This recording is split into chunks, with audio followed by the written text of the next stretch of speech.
Escobar era un lugar tranquilo, cerca del delta. Casi todo era campo, pero era lindo, era un pueblo con alma. Con los vecinos, todos. Nos conocíamos, nos saludábamos, en fin, era una comunión total entre el vecindario. La identidad de nuestros pueblos comienza muchos años antes.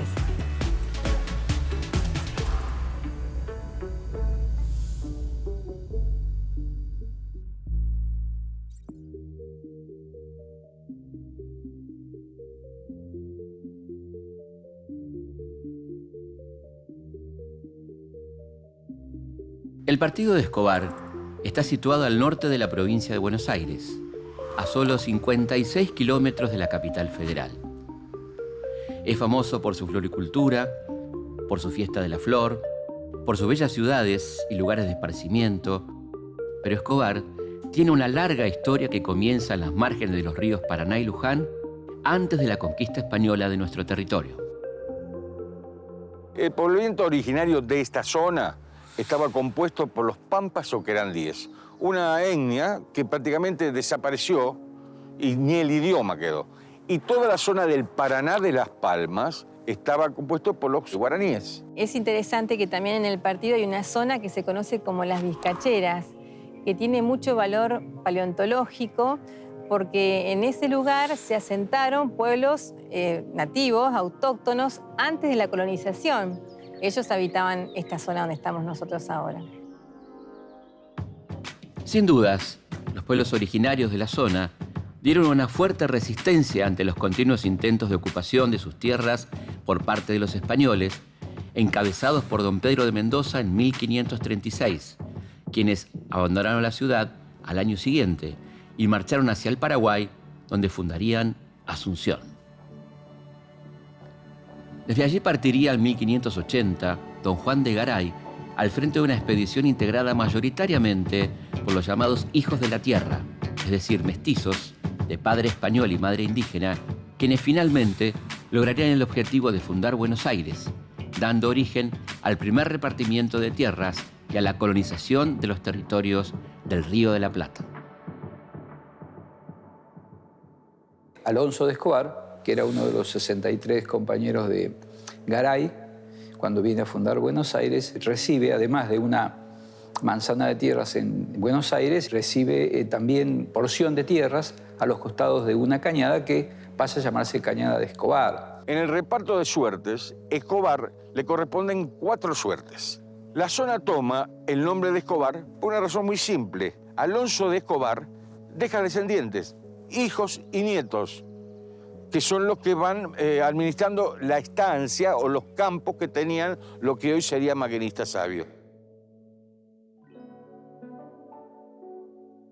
Durante los siglos XVII y XVIII se incrementó la población mediante el arrendamiento de tierras, la creación de chacras y estancias y el establecimiento de las primeras pulperías. La población era dispersa y todavía a mediados de 1850 no superaba el centenar de personas. Las primeras actividades aquí en la zona de Escobar, por supuesto, tenían que ver con la pesca. El modelo español se establecía en ríos, arroyos. Esto es universal. Ahí donde se establecían las poblaciones. Obviamente por el agua, por la transmisión, por el comercio. El agua era fundamental, o sea que era vital estar cerca del río. Los lugares de reunión eran las pulperías. Y las pulperías se encontraban entre el cruce de un camino real, el camino real el que unía pueblo con pueblo. Camino real, por ejemplo, era el camino que iba de Escobar a Pilar. Y en el cruce de un camino real con un camino comunal, ahí se formó una pulpería. Imaginemos un Escobar con pastos muy altos y allá a lo lejos, ¿no es cierto?, la pequeña campanita que tenían todas las pulperías, que cada tanto se hacían sonar para que el gaucho, para que el paisano, para que el viajero de la Pampa pudiera descubrir por dónde andaba. Los padres betlemitas, que ocupaban la zona de Rincón de Luján, entregaron tierras a Gervasio de la Cruz, quien muere en 1838 y las deja en herencia a su esposa, doña Eugenia Tapia, que se hace cargo de la estancia. Doña Eugenia Tapia de Cruz fue la dueña de todas estas tierras que entre el 74 y 76 lo cruza el ferrocarril y ella es la que en esas tierras hace lotear 40 manzanas a cada lado de las vías y crea el nuevo pueblo de Belén. Y ahí se forma la estación o parada donde luego sería la estación Escobar. Y el 4 de marzo de 1877 se produce el primer remate. Un loteo de características casi coloniales por el amanzanamiento y la distribución de las plazas y cómo se iban distribuyendo la densidad de la tierra desde el núcleo de la plaza principal hacia las afueras que se iban transformando en quintas. El nombre del pueblo se debe a la fuerte fe religiosa de doña Tapia, inspiradora del nombre elegido para la nueva población, Belén, cuna del niño Jesús. Hacia finales del siglo XIX, el país vivía el auge de la extensión de la red ferroviaria, que también llegaría a la zona del actual Escobar, con la construcción de los ramales que cubrían el trayecto Buenos Aires-Campana y Victoria-Coronel Celaya. Como en todo el país, el tren traerá la urbanización, nuevas oportunidades laborales e incrementará la población. Funcionaba el ferrocarril, que en aquel entonces era el nexo con la capital y los otros pueblos vecinos. Y andaba muy bien, mejor que ahora. Yo viví en la estación porque mi padre fue ferroviario. El transitar de los trenes para mí era una cosa muy común, ese ruido, que es hasta el día de hoy, que pareciera a veces que lo sueño, ¿no? Era nuestra compañía, aparte que era nuestro medio de transporte para poder salir de Garín. Cuando yo me inicié en el ferrocarril era todo a vapor. Por esas debilidades ferroviarias transitaban las máquinas, que las manejaba. Cuando el maquinista me decía, bueno, dale vos, maneja vos. Ancho. Las principales vías de comunicación que incentivaron, cada una en su época, el crecimiento fueron primero el ferrocarril, que le da origen a los loteos de las localidades que conforman el partido. Luego, la Ruta 25 se va fortaleciendo como eje por la actividad productiva en el Paraná y por tener la cabecera de distrito en Pilar.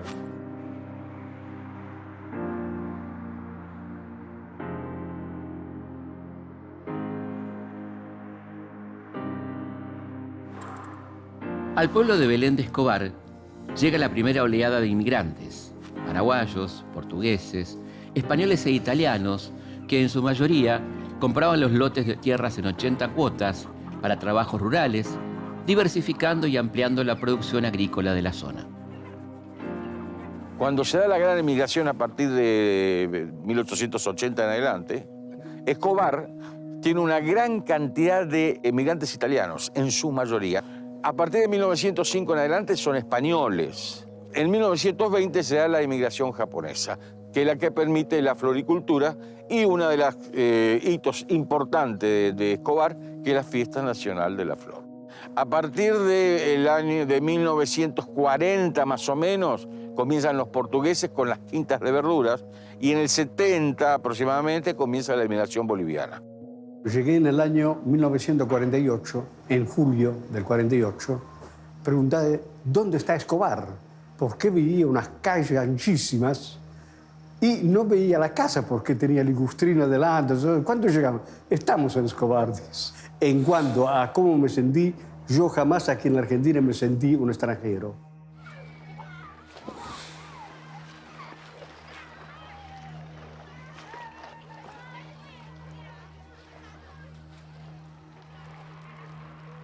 De chico no me acuerdo, era muy común jugar con chicos de otras nacionalidades, porque, o sea, había japoneses, había portugueses, había italianos, españoles, algún alemán. Y siempre, bueno, de chicos nos juntábamos a jugar. Después de la Segunda Guerra Mundial vinieron una oleada de inmigrantes japoneses e italianos que se dedicaron también a la floricultura. Los japoneses que llegaban como inmigrantes a la Argentina llegaban al puerto de Buenos Aires a dónde ir, a lo de un paisano. Y así se hizo la cadena. De esa forma se formó la primera colonia de productores japoneses en Escobar a partir del año 29. Para los primeros años de la década del 80, se hace notable el crecimiento del pueblo de Belén y sus instituciones. En 1889 se crea la Sociedad Italia de Socorros Mutuos, que funcionaba como cine y teatro autogestionado por los vecinos que oficiaban de actores y gestores culturales. Durante décadas fue uno de los lugares más concurridos. Don Antonio Spadaccini, un barbero italiano apasionado por la cocina, fue el creador del famoso y reconocido pollo al barro.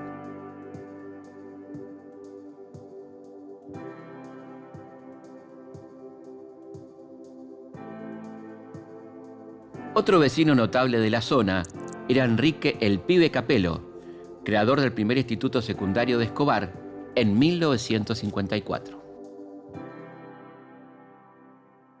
La Sociedad Italiana fue la primera entidad que se crea en Belén.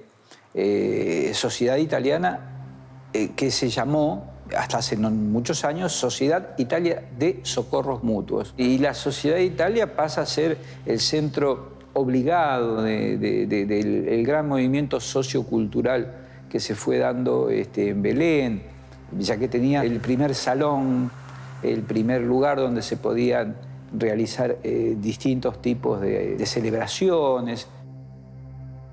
Capello fue un impulsor, era uno de esos hombres exóticos que tuvo Escobar, junto con el creador del pollo al barro, Spadaccini, un abogado que pensó en la educación. Fue el creador del Colegio General Belgrano, en aquel Escobar que estaba buscando un lugar dentro de la provincia de Buenos Aires.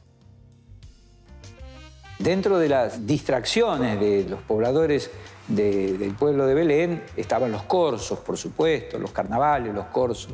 Justamente hay fotos muy lindas, hay imágenes muy lindas de esas carrozas que hacían, carrozas que eran premiadas, ¿no? Y los bailes eran en las entidades, ahí también se llevaban a cabo las celebraciones de carnestolendas, ¿no? Eran lindos bailes, lindas zonas, porque estos pueblos eran muy especiales, muy de familia.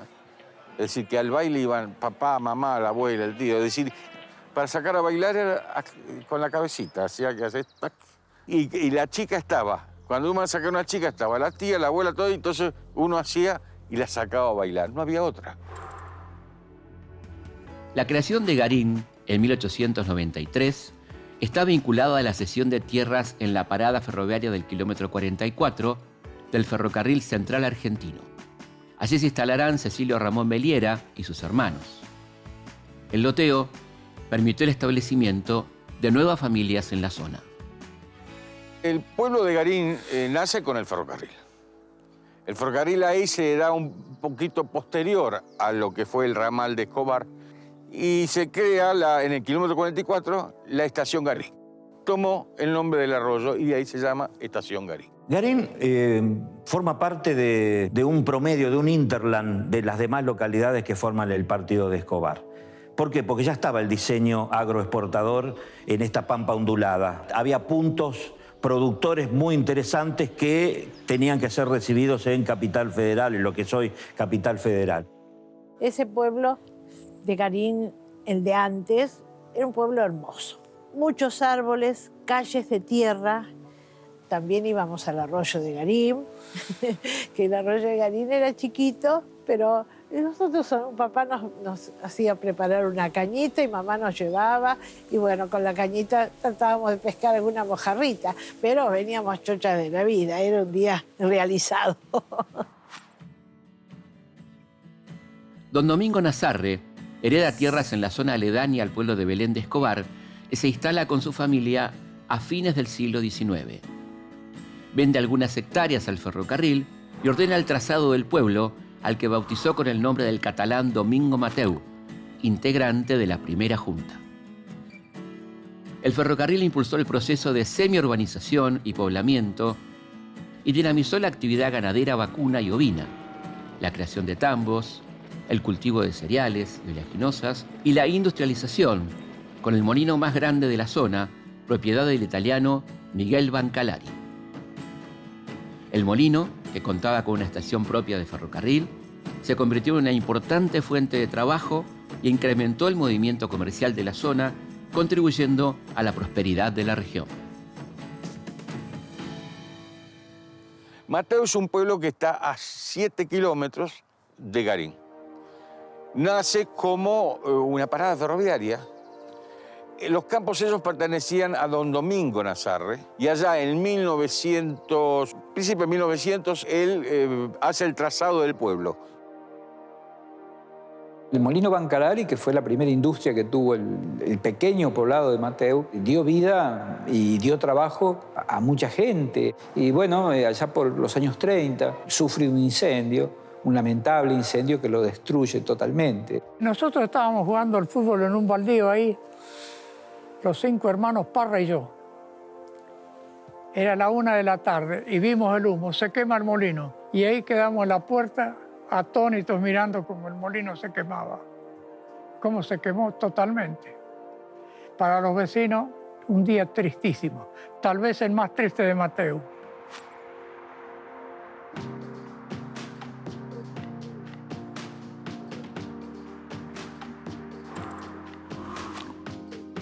El pueblo de Ingeniero Maschwitz se originó a fines del siglo XIX en torno a la estancia Los Arenales de don Benito Villanueva.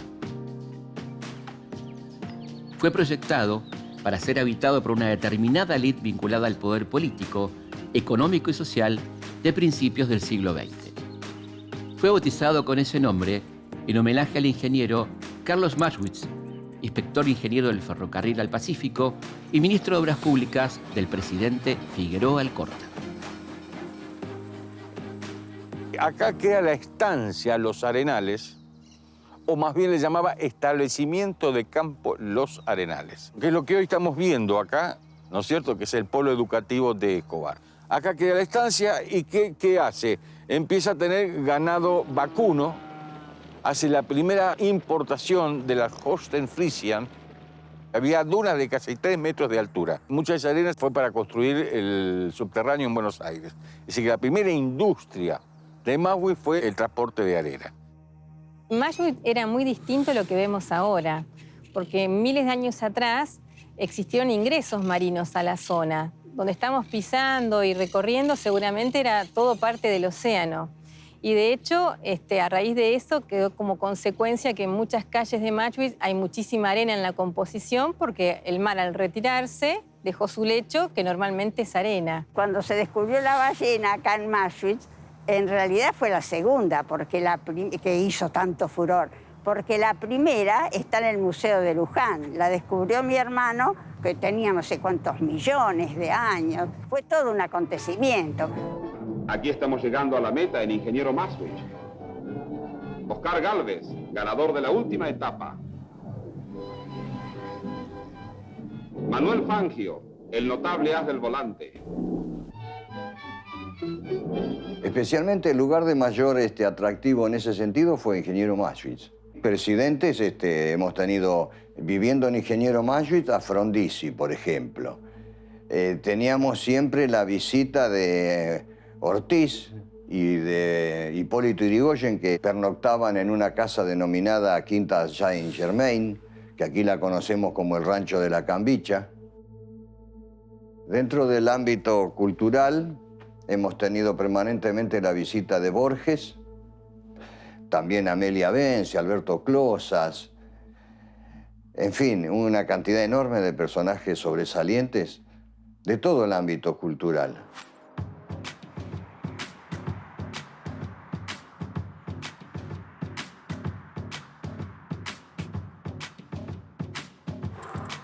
En un apeadero del kilómetro 48 del ramal Victoria-Pergamino, se fue formando el pueblo a que se llamó Francisco Sabio, en homenaje al maquinista nacido en 1862 en Las Heras, provincia de Buenos Aires.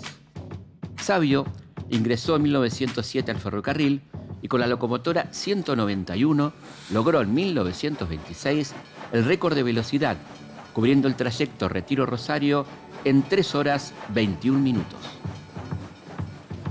Hoy Maquinista Sabio se nutre de la cultura de sus variados habitantes, la mayoría del litoral del país, Paraguay y Bolivia, lo que la constituye como la localidad más pluricultural del partido. Maquinista Sabio tenemos que encuadrarla en esa primera suerte de estancia que le habían dado a don Alonso de Escobar. Maquinista Sabio tiene la posición histórica de ser el centro de nuestra región. Los pobladores de la zona, ya de las estancias, querían tener una escuela.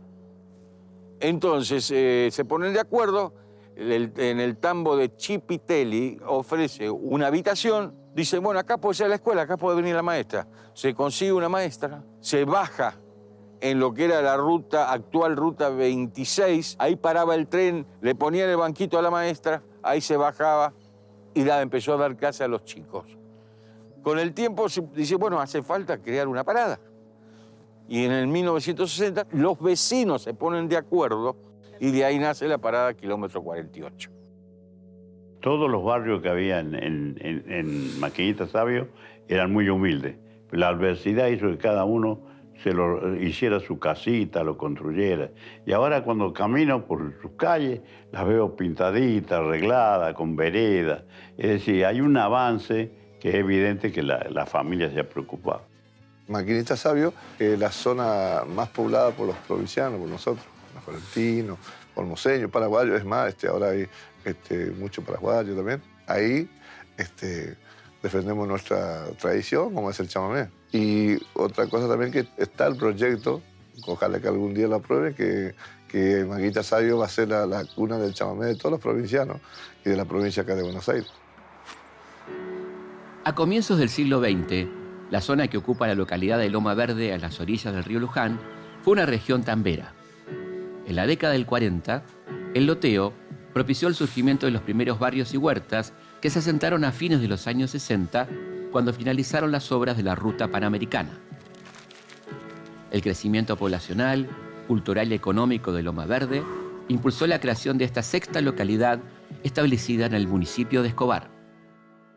La característica de Loma Verde como zona de producción agropecuaria, como zona residencial de casas quintas, tenía una característica muy interesante que era la cría de caballos de carrera en el Aras de Pelayo, donde hoy es el Aras Santa María.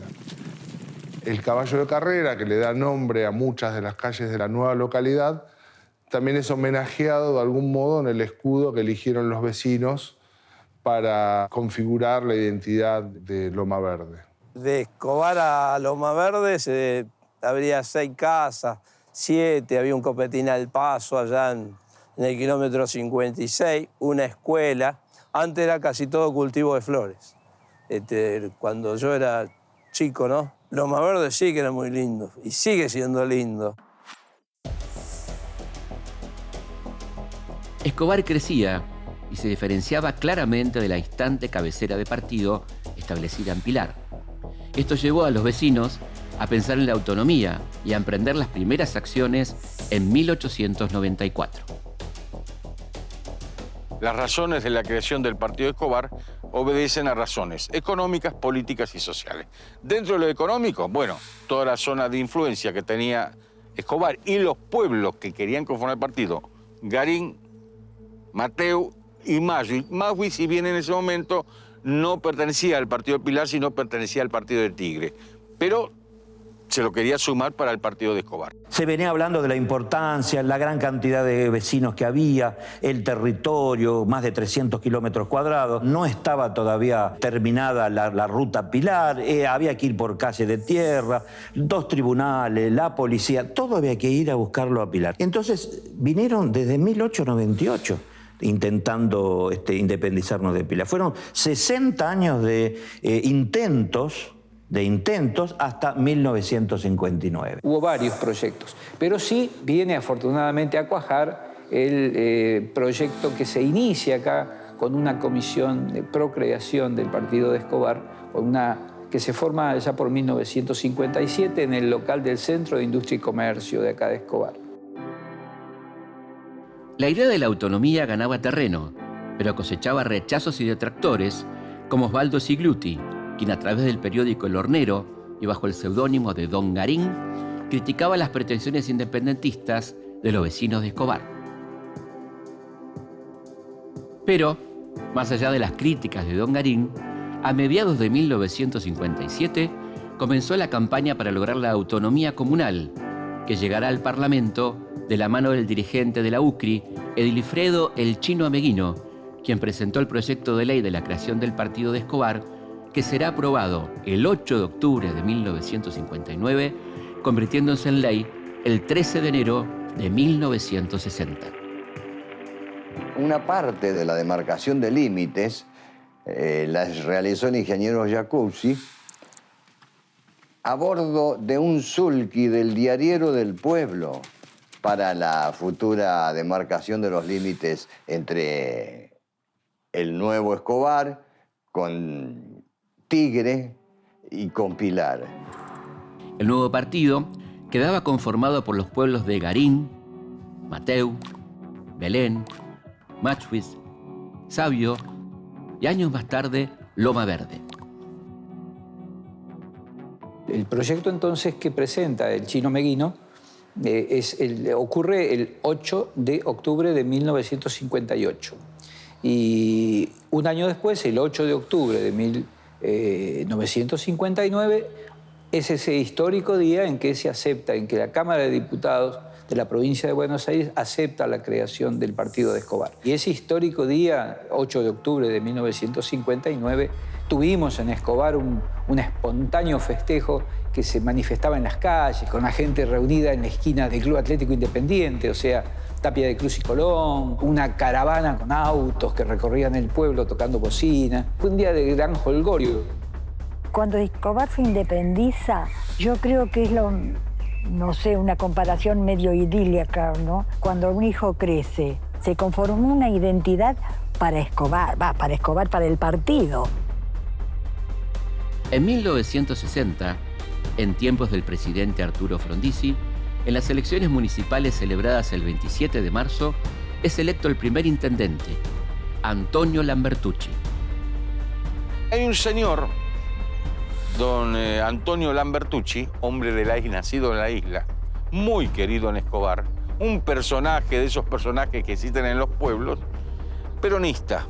Como el peronismo estaba proscripto, se forma una corriente que llamó Unión Vecinal, que había peronistas, democracia cristiana, algunos conservadores, inclusive independientes. Todos esos forman una corriente que se unifican alrededor de don Antonio Lambertucci. Se ponen de acuerdo los proscriptos, en este caso el Partido Peronista, y las dos facciones del radicalismo, la UCRI y la UCR.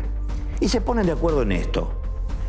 Gane quien gane, pase lo que pase, todos los que estamos acá presentes nos comprometemos en un pacto de caballeros que vamos a seguir luchando por la independencia del partido de Escobar. Quien ganó, que fue un candidato peronista, don Antonio Lambertucci, fue el primer intendente del partido de Escobar y todos aceptaron ese pacto de caballero.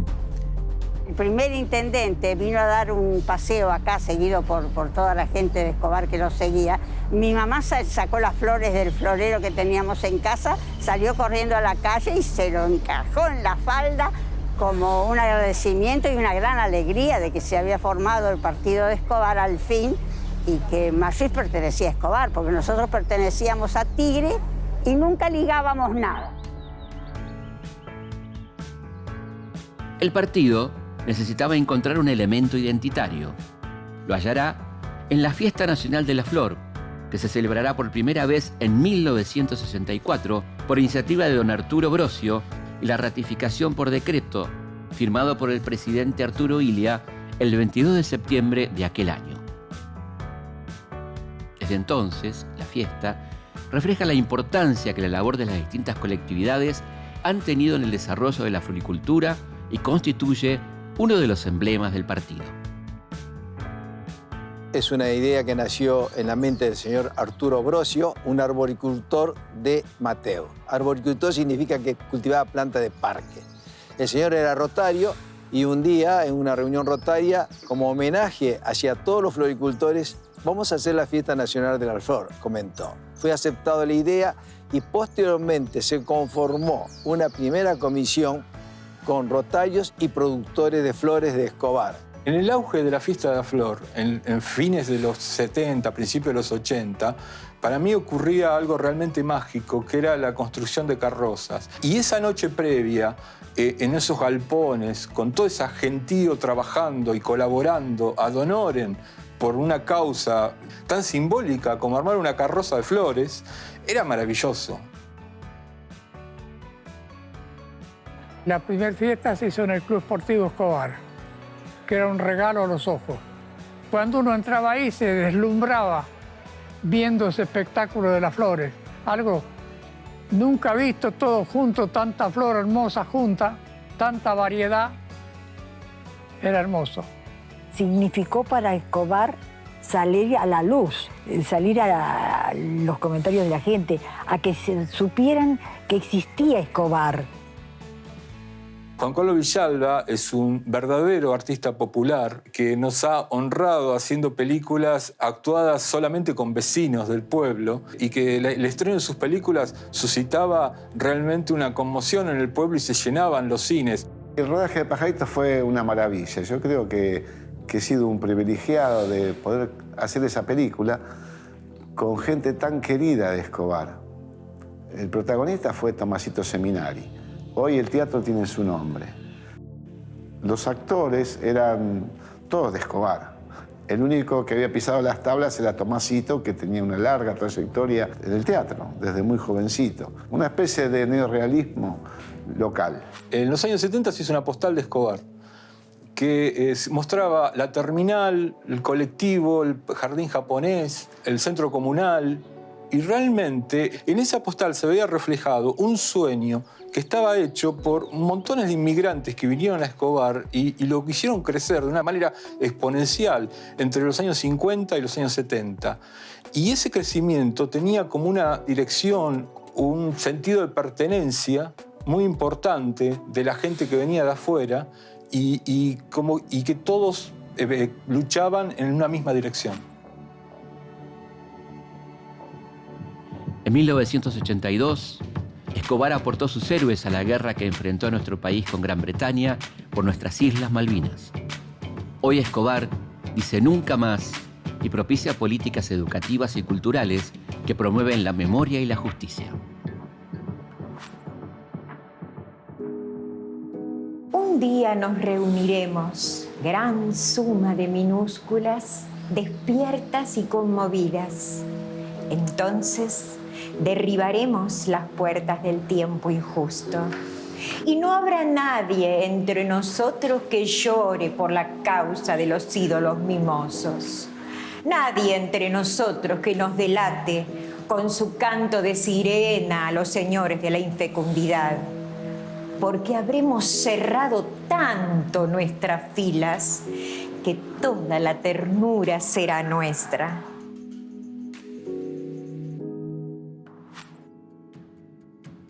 El partido de Escobar es un área que hasta hace aproximadamente 15 años había sido destinada a la producción hortiflorícola. Su fisonomía se fue transformando con la expansión de la urbanización y el establecimiento de barrios residenciales. La construcción de la autopista panamericana a fines de los años 60 y su posterior ampliación en los 90 modificó el paisaje y la conformación económica y social de la región y le fue dando un perfil propio que combina las actividades rurales con las urbanas e industriales. A principios de la década del 70 se inaugura la Panamericana hacia Campana y eso genera otra vía de acceso muy importante para el partido de Escobar, que logra que aumente la densidad poblacional y que aparezcan actividades comerciales e industriales que no existían antes por las dificultades del acceso.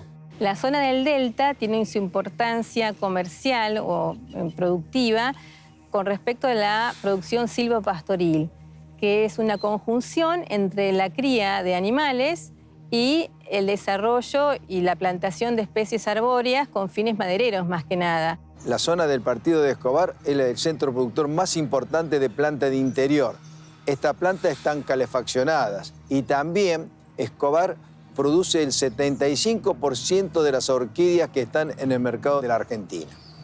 Y además está aumentando por medio de la colectividad boliviana el cultivo de plantines florales. El partido de Escobar tiene una zona de islas y una zona de ribera sobre el río, con la particularidad de la formación de humedales. Los humedales son lugares importantísimos para la biodiversidad, más que nada también amortiguan todas las crecidas del río y tienen, digamos, en la biodiversidad una importancia superior porque albergan muchísimas especies. Ante eso, bueno, se decidió a través de 2 ordenanzas proteger esos humedales que en la ordenanza que estaba vigente permitía hacer cualquier tipo de urbanización. La zona de humedales que está comprendida entre el río Luján y el río Paraná se podía hacer cualquier tipo de emprendimiento urbano y eso se prohibió, lo que ha configurado una importante superficie de tierra baja, de humedales protegidos. Ser escobarense es no tener ningún problema con la gente que venga de afuera. Es una ciudad, es un pueblo, es divino lo que avanzó. Hoy es encantador. Es un pueblo donde se vive en libertad. Es un pueblo extraordinario. Escobar se convirtió de ese pueblo pequeño que yo conocí hoy en una gran ciudad. No esperar que las autoridades hagan todo, sino también nosotros poner el hombro. Ya estamos hablando de un partido con una potencialidad impresionante que se va mejorando día a día.